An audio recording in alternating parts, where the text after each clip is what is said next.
boulevard starting on the other side. What's in the clothes show? They're just a bunch of stick insects pouncing round in tartan knickers. It's Sunday. The clothes show, Junior MasterChef, Antiques Roadshow, Macadamia Nut. It's the best 3 hours of my week. You don't want to watch Junior MasterChef again, do you? Max, it's the semi-final. It's that 12-year-old bastard from Surrey with a plummy voice and his own salmon farm. I want to see him grate his fingers. Just this once? No. Oh, sometimes I think you've set in cement. Look at those puny arms. They should be sticking out of half a grapefruit with a bit of cheese and pineapple on the end. Makes me sick, parading anorexics round as some kind of ideal. If I was 14 and impressionable, that could seriously influence me. Yeah. I saw an ad for a new health club somewhere. Shall we join? That'd be ridiculous. We could do aerobics classes, tone up the body, sharpen up the mind. My mind's fine, thank you. Look at that Banks bloke eyeing her up. Nothing wrong with his eyesight now. What are you talking about? He was in a car crash years ago, nearly lost his sight. That was Gordon Banks. All right, how about something more gentle, like a ramblers group? I don't like the country, it smells funny. Or evening classes. We could learn pottery. What the bloody hell has got into you? It's Sunday. We watch telly, we push sugar in one end and wind out the other. Suddenly you've turned into Lord Baden-Powell. What's wrong with developing new interests? Because normal people don't have interests. Interests are for divorcees and the terminally sad. Kev plays golf. Precisely my point. I just feel restless. Don't you ever wonder what your life would be like if everything were completely different? Max, I'm really not in the mood for one of your supposing I've been born a Mary conversations. Your trouble is you're never satisfied. What do you mean? Well, everything's going well for you at the moment. You're back with Ian, which for the moment will take as a good thing, and you're handling Louise. Where have you gone? We're in the bathroom. Why the sudden urge to wade through mud and make crappy vases? Because I'm happy. I want to seize the day, explore new pastures. Don't you ever wonder what's on the other side of the hill? I already know. Another sodding hill.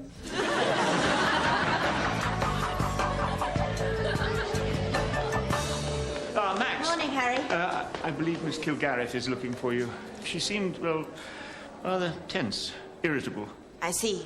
But was there anything unusual? Just go and see her, Max. And remember, it doesn't do to upset her. Her father's a colonel. It's inexcusable, Max. You have undermined my position, gone straight past me and over my head. Do you know what we call that? Acrobatics? Insubordination. That's my desk. It's our desk. I'm talking about Alison Wickham in your A-level drama group. What about her, Louise? Well, I was aware that she had ambitions to act. I was not aware that she had applied to the Central Drama School or that you had sent a letter of recommendation. Why not? I've taken her since year 7. She's got talent. But she's not drama school material, Max. She'll never get in. How do you know? Alison's hooked on acting. It's important she has a crack at it. But she's the wrong type. Her looks, her voice, everything. You mean working class? Max, the girl has never pronounced the letter H in her entire life. She's virtually a Cockney. What decade are you living in? They're not casting Reach for the Sky anymore. Well, I wish they were. Then perhaps our screens wouldn't be filled with mindless... Sex. Thank you. And violence. And young men who think wearing leather jackets is a substitute for diction. You really think Antiques Roadshow's got that bad? That is my desk. Tisn't? Tis. And anyway, what kind of Shakespearean theatre will we have in 10 years' time if all actors speak like Alison Wickham? In the change rooms the other day, I heard her refer to the towel rail as the towel rail. How many times does the phrase towel row crop up in Shakespeare? I really couldn't tell you, Max. Apart from the famous scene where Hamlet stabs Polonius while he's hiding behind the towel row. The point is, Max, you have acted without my consent and falsely raised a student's hopes. She won't even get an audition. Last Monday. What? Her audition, it was last Monday. Well, nobody told me. You seem surprised. Well, it's still a waste of time. They'll never accept her. Next September. Apparently her audition speech was rather impressive. You know, Max, with your wealth of talent, I'm surprised you stay at Northfield. I'd have thought you'd want to go somewhere where you'd be appreciated. I've thought about it, Louise, but where else could I have the rip-roaring fun I have with you? That's a joke, isn't it? Well, I'll see you this afternoon, but by the way, what did she do for her audition speech anyway? The love scene from Romeo and Juliet. You know the one where Romeo serenades Juliet while she's leaning over the tower rail? That is my guess. It isn't? Yes, it is. Honestly, Ian, you should have seen her. I thought 2 bits of toast were going to pop out of her head. Some people want the world to stand still forever. Right, ginger first, I think, then the garlic. How do you normally start a stir-fry? With a menu and a telephone, you're the cook. It's like most of my clients. Why does everyone want to play it so safe? I want to spread my wings a bit. Try something new. That's exactly what I was saying to Bernice yesterday. How about some coriander in this? Go on then, you crazy bastard. So, I called my mate, Jack Brayman. He offered me a job. Serious? Yeah, serious. So much has changed lately. I'm delighted to say. Sex. Food. Sex. Food. Okay, no, sorry, I'm starving. So what is this job? Co-director of a new design company. Goodbye self-employment, goodbye responsibility. Sounds perfect. It is. It's exciting. It's well paid. It's in Montreal. Montreal? They want me to start in a fortnight. Sorry, I know it's a bit of a shock. No, Ian. A tornado was a bit of a shock. The ghost of Al Jolson popping out of your handbag is a bit of a shock. This is a bloody enormous, huge, great, fat shock. Have you said yes? Max, I want you to come with me. Me? I can't go to Canada. Why not? Because I've got the dentist Thursday week. Think about it. You said you wanted to try something new. Spread your wings a bit. I was talking about pottery classes.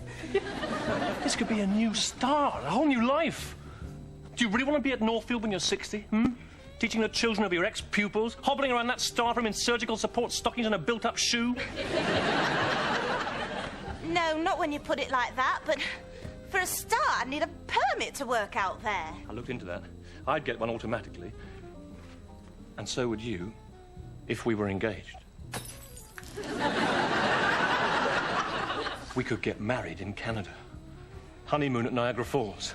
Buy an apartment. A 4-wheel drive. Loads of thermal knickers. You don't want to get married. Then why am I proposing to you? Stop mucking about. You mean it? A new life? The 2 of us? We could learn to ski, buy a Winnebago, drive across the tundra. We could see the Rockies and the Great Lakes. I could get one of those fur hats like Audrey Hepburn in Breakfast at Tiffany's. I can make love to you in the snow wearing nothing else. Oh, Max, say you will. All right, yes, yes. Oh, you've made me the happiest man in the world.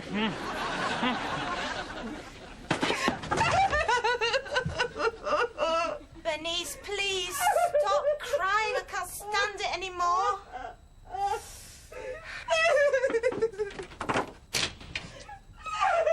You've used up the whole box. Bernice, please try and stop. It's been an hour now.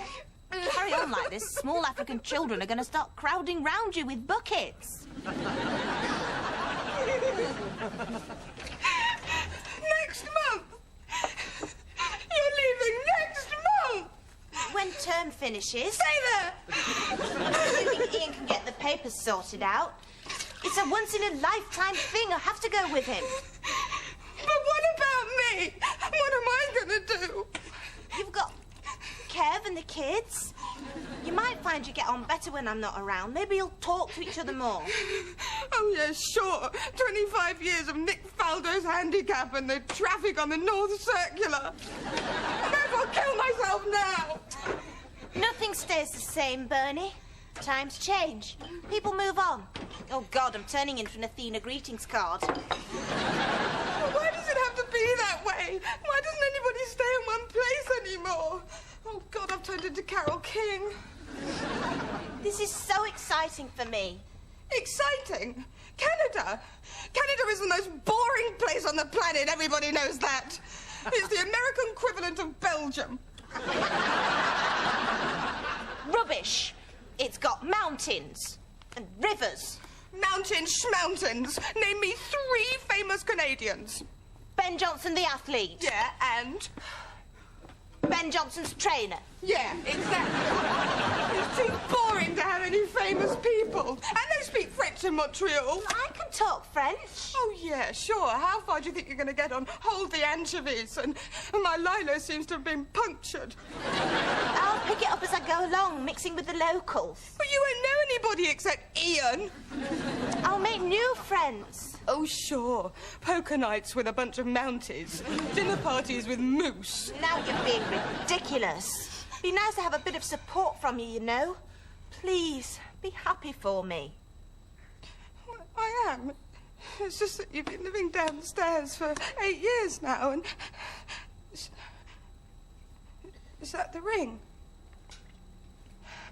It's really pretty. So what will you do? Teach. Spot the lumberjack. Herd moose, I don't know. Maybe I could finally get into acting. There's a lively theatre scene there, apparently. Yeah, mainly musicals. Well, if this is what you really want, then of course I'm happy for you. But you're jumping into this like you do everything else. Look me in the eye and tell me it's what you really want. Yeah, it's what I want. Will you come back and visit? Of course I will. You won't get rid of me that easily. Maybe I could come and visit you. If I save up, put the kids in a kennel or something. Yeah, that'd be great. You could teach me to ski. No, I couldn't. Why not? You've got no sense of balance. You'd be shit at skiing.